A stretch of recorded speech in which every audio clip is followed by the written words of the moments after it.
Whenever you diet, there will be hormonal and metabolic adaptations that slow your metabolism and make it more difficult to lose weight. Diet breaks help minimize these adaptations so you can see better results longer while enjoying more food. Today, I'm going to walk you through step by step when to take a diet break, how to adjust your calories and cardio, how long to diet break for, and what to do after the diet break is done.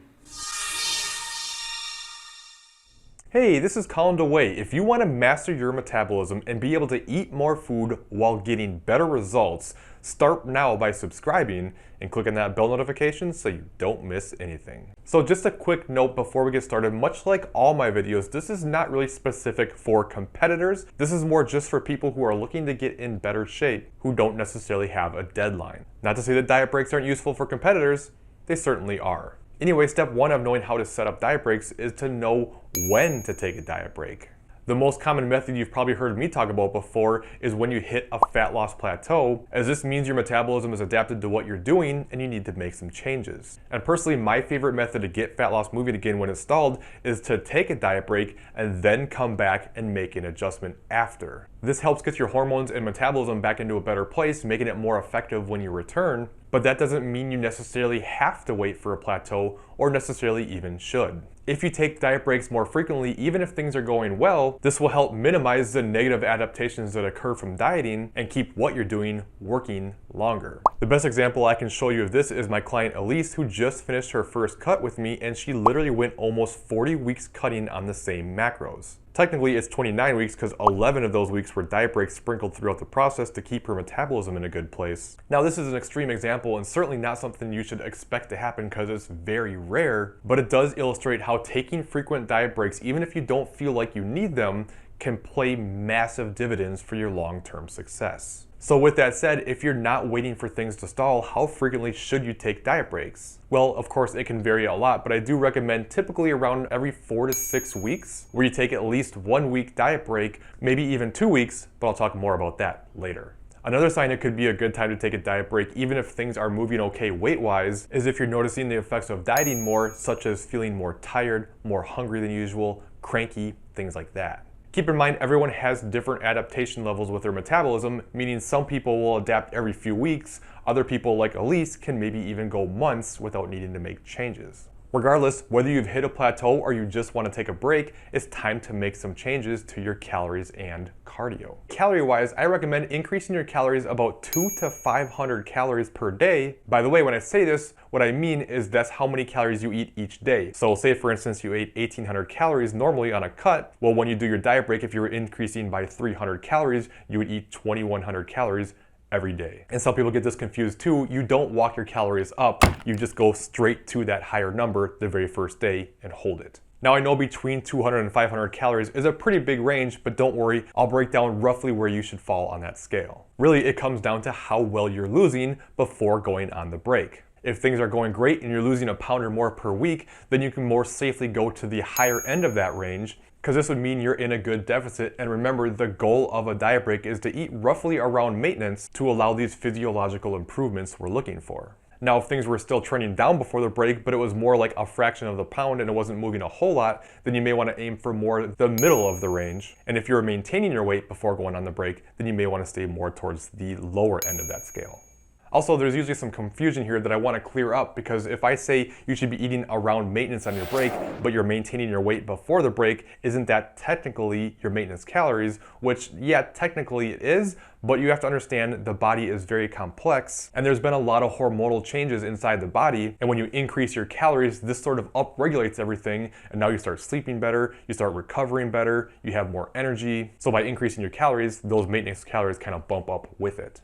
Honestly, for people who are really diligent with a plan during a diet break, it's actually pretty rare for people to gain weight. And even if they do, it's pretty minimal, usually less than a pound, and that could be more contributed to things like increased glycogen storage in the muscles and not body fat. We always have to remember that weight and fat are not always one of the same. Plus, as much as I know nobody ever wants to see that scale tick up, you have to understand the benefits of the trade-off of improving your metabolism and having better long-term success, even if you end up gaining a pound or two that you didn't want. We always have to think big picture. But that said, it's important to make sure you don't make one of the more common mistakes people make with diet breaks and taking the term diet break a little too literal and going on some sort of free-for-all, because that will make you store a lot more fat than you want. Another mistake a lot of people make is they don't keep their calories up. It's important to not let your calories dip back down where they were before and keep them elevated to those higher calories. It doesn't mean there's anything wrong or anything bad will happen, but you won't get the benefits that come with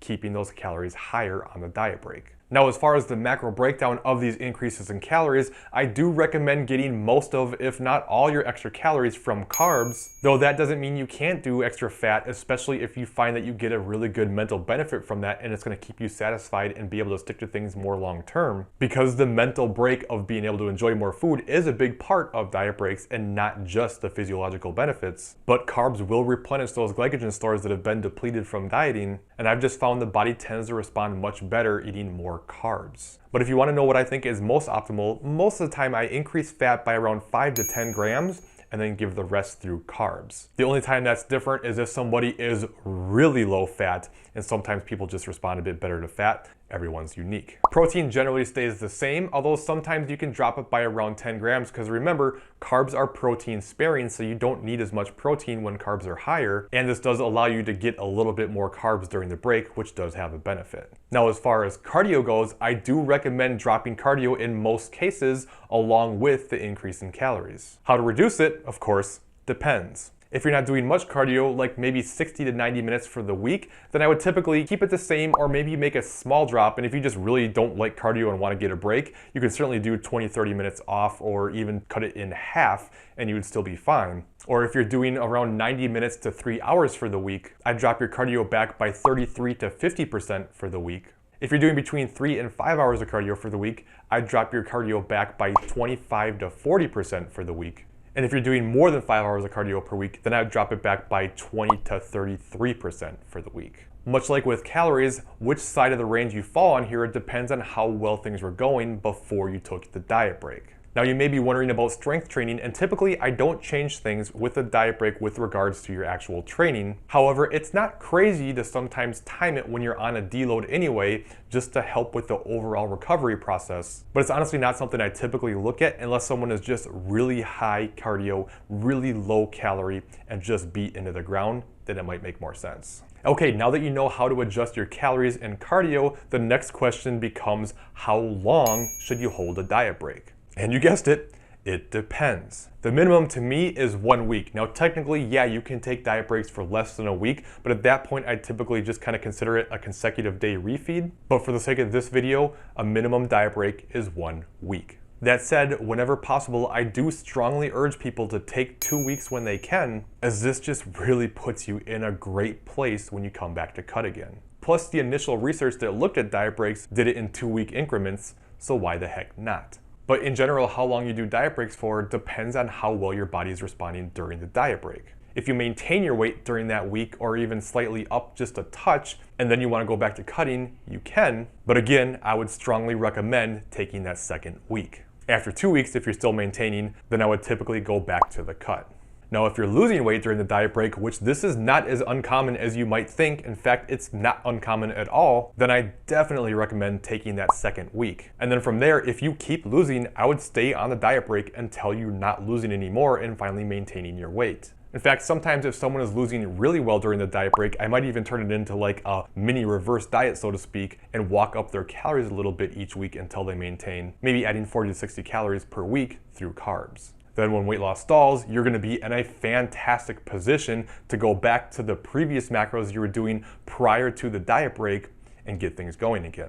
And regardless of how the diet break goes, if you were losing weight well prior to going on the diet break, then I would typically just go back to the macros and cardio that you're doing before the break. But if you were stalled out and then took the diet break, you might be able to do that, but in most cases, I'm gonna recommend making adjustments from those calories and cardio that you were doing prior to the break and reduce your calories by maybe 100 to 200 calories and possibly increase your cardio by maybe 30 to 60 minutes. And this should help kickstart things again.